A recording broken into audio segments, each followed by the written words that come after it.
Hello everyone, welcome back to Movie Reviews for Life. I'm sorry that, I didn't really do a review yesterday, but yesterday was my birthday, so I just kind of took a break.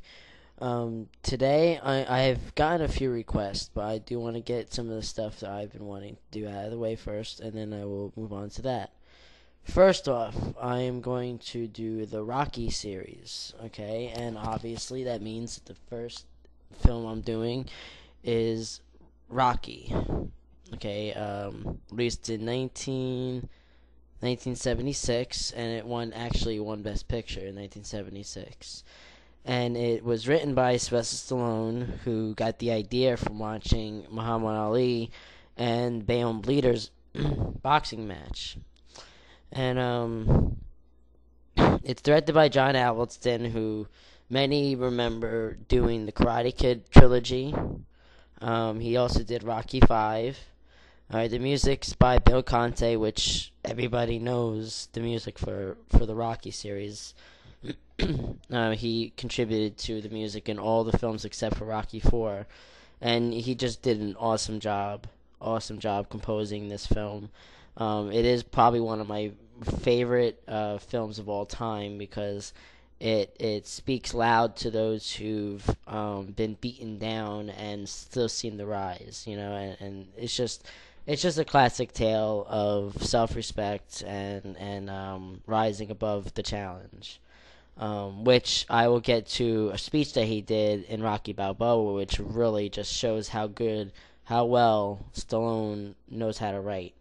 Okay, and it stars with Stallone as Rocky Balboa. Talia Shire, who is also best known for being in the Godfather trilogy, the sister of Francis Ford Coppola. She plays Adrian Balboa, eventually. Then we get Burt Young, who plays the alcoholic best friend of Rocky, Paulie, and also brother to Adrian. And he plays the role really well. The only other film I remember seeing him in, other than the Rocky films, is Amityville 2: The Possession, and he just plays an asshole really well.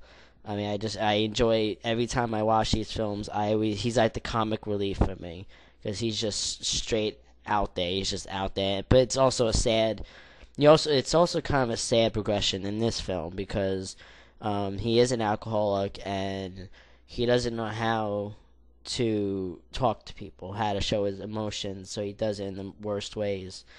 Carl Weathers is in this as Apollo Creed. Okay, and he's known for being in the Predator in Predator 1, as well as I believe it's Nighthawks, which was spinned off into a TV show in the late 80s or early 90s.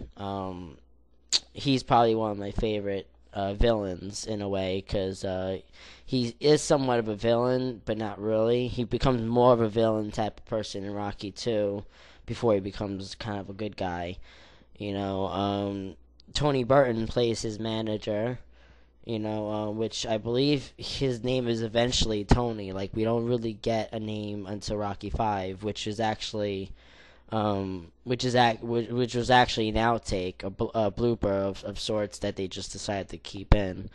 Burgess Meredith plays Mickey Goldwyn, who is best known for playing the Penguin in the Batman TV series and the Batman movie from 1966. He does a terrific job. He is the classic trainer. Basically all films that came after this, excluding Raging Bull, all films that came after this, where you had this overzealous, overbearing, asshole type trainer, is all a reflection of this film. It was definitely an imitation. The cast all does really well. It's just top notch acting. Stallone, like I said before, he has a real gift in writing, and he does some great. Gives himself some great scenes here. I'm glad that he played the role because originally I think they wanted Burt Reynolds or someone to that caliber to play the role, and he said he would not sell the script unless he actually played the role because he actually wrote the script, I believe, in 28 days just to pay his rent. So he still gave them, an ultimatum because he really he felt the role deep inside himself, I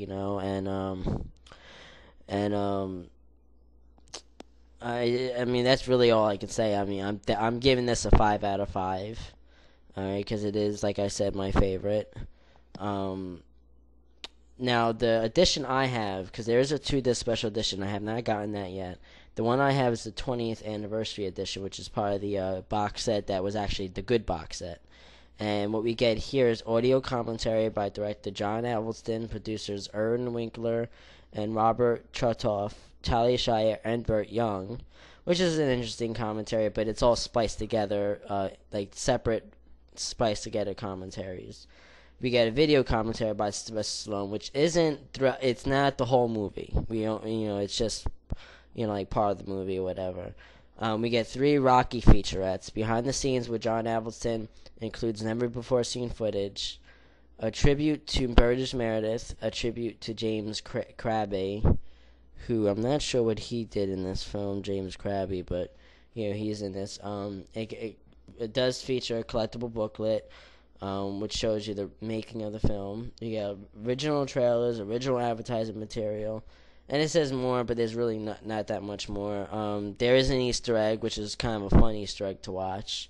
It's where if you go on the main menu and you select up, it'll show something, and you click on it, and you basically get Sylvester Stallone meeting Rocky Balboa. It's kind of fun, which there is also a little shout out to Rambo,